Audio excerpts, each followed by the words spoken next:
Then the spring came, and all over the country there were little blossoms and little birds. Only in the garden of the selfish giant, it was still winter. The birds did not care to sing in it, as there were no children, and the trees forgot to blossom. Once, a beautiful flower put its head out from the grass, but when it saw the notice board, it was so sorry for the children that it slipped back into the ground again and went off to sleep. The only people who were pleased were the snow and the frost. Spring has forgotten this garden, they cried. So we will live here all the year round.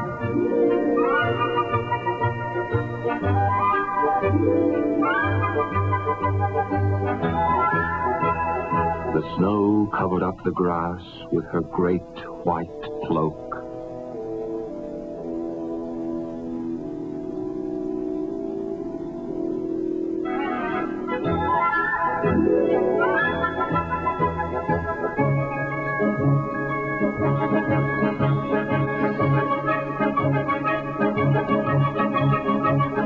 And the frost painted all the trees silver.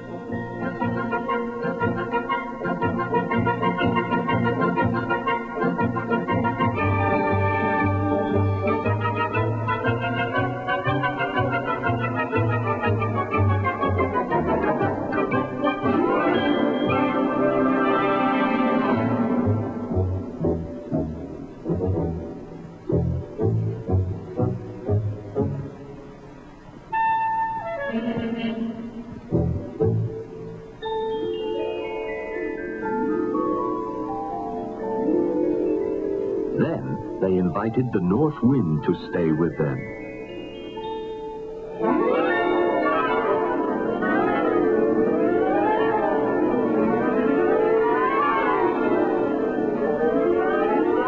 And he came.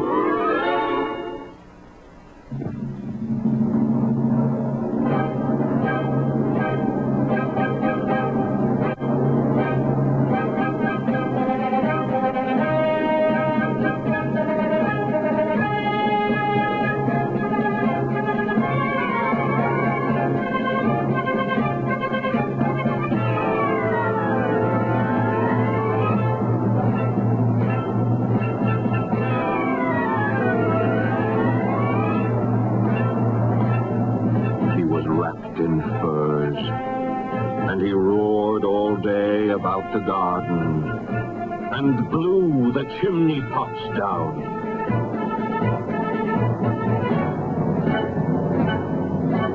This is a delightful spot, he said. We must ask the hail on a visit.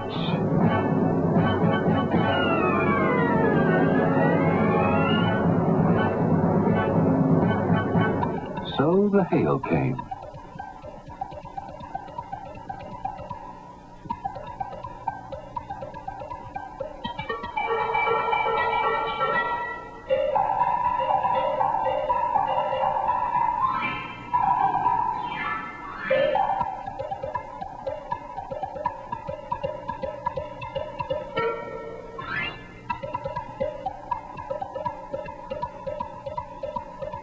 Every day, for 3 hours, he rattled on the roof of the castle till he broke most of the slates.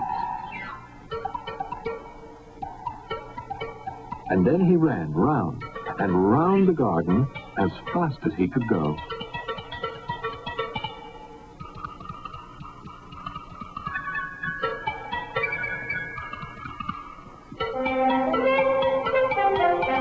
He was dressed in gray, and his breath was like ice.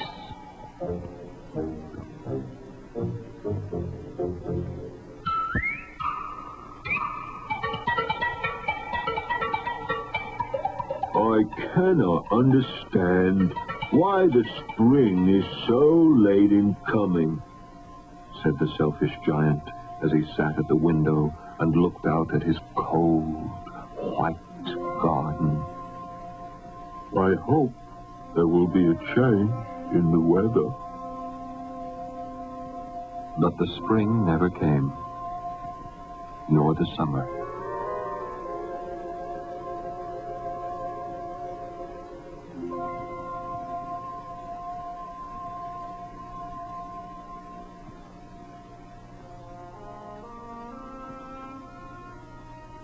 The autumn gave golden fruit to every garden, but to the giant's garden she gave none. He is too selfish, she said.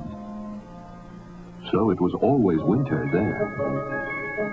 And the north wind, and the hail, and the frost, and the snow danced about through the trees.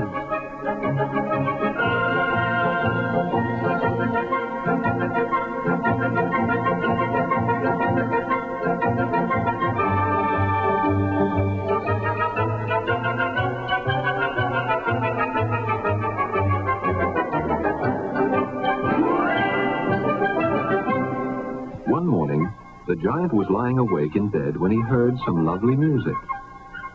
It sounded so sweet to his ears that he thought it must be the king's musicians passing by. It was really only a little linnet singing outside his window.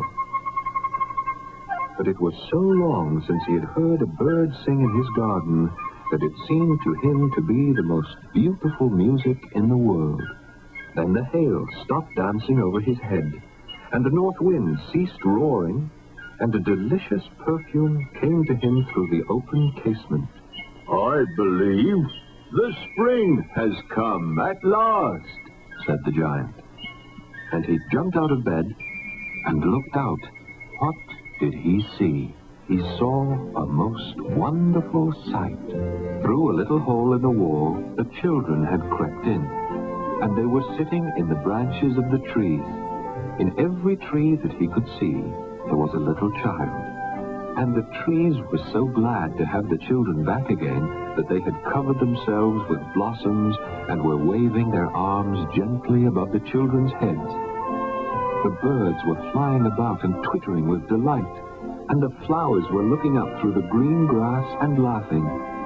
It was a lovely scene, only in one corner it was still winter. It was the farthest corner of the garden, and in it was standing a little boy.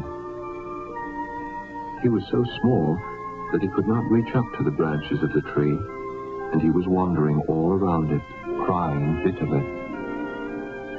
The poor tree was still covered with frost and snow, and the north wind was blowing and roaring above it. "Climb up, little boy," said the tree, and it bent its branches down as low as it could. But the boy was too tiny, and the giant's heart melted as he looked out.